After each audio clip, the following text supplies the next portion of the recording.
tidak bersama Tuhan Yesus Kristus berarti melawan Tuhan Yesus Kristus.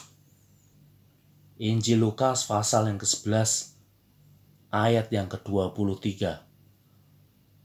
Tuhan Yesus berkata, "Siapa tidak bersama aku, ia melawan aku, dan siapa tidak mengumpulkan bersama aku, ia mencerai-beraikan."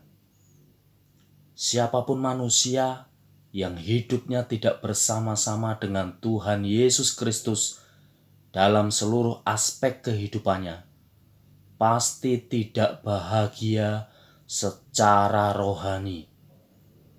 Walaupun orang itu sukses jasmaninya dan banyak hartanya, jika orang itu tidak bersama-sama dengan Tuhan Yesus Kristus di saat dia hidup, pasti hidupnya secara rohani tidak akan pernah bahagia.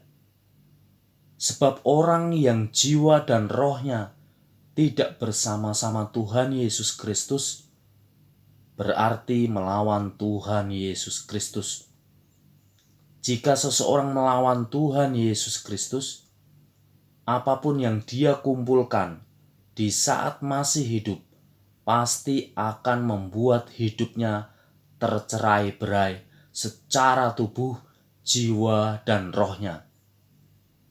Sehingga segala yang dilakukan orang yang tidak bersama-sama Tuhan Yesus Kristus akan membawa kepada kebinasaan hidup dan penderitaan hidup.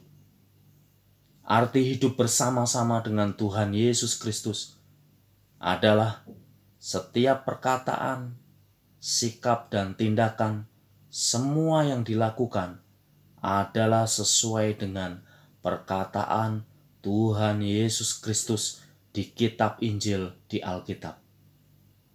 Semua keputusan dan tindakan yang kita lakukan harus sesuai dengan yang Tuhan Yesus Kristus perintahkan di kitab Injil di Alkitab.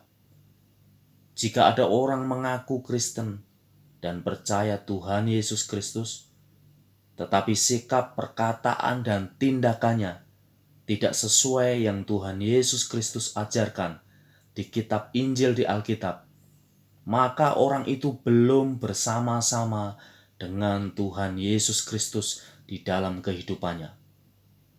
Tidak pernah ada di dunia ini ajaran yang benar yang bisa membawa manusia ke dalam kerajaan surga kecuali ajaran kebenaran dari Tuhan Yesus Kristus di kitab Injil di Alkitab. Sadar dan bertobatlah jika Anda belum melakukan ajaran Tuhan Yesus Kristus dalam kehidupanmu, sebab di luar ajaran Tuhan Yesus Kristus, Anda tidak akan pernah bahagia di bumi ini, walaupun Anda kaya raya dan banyak hartanya. Sebab kematian akan memisahkan dan meninggalkan harta Anda yang selama ini Anda banggakan di bumi ini. Dan Anda binasa sampai selama-lamanya, sampai kepada kekekalan. Tuhan Yesus Kristus memberkati kita semua, dimanapun kita berada. Haleluya, puji Tuhan. Amin.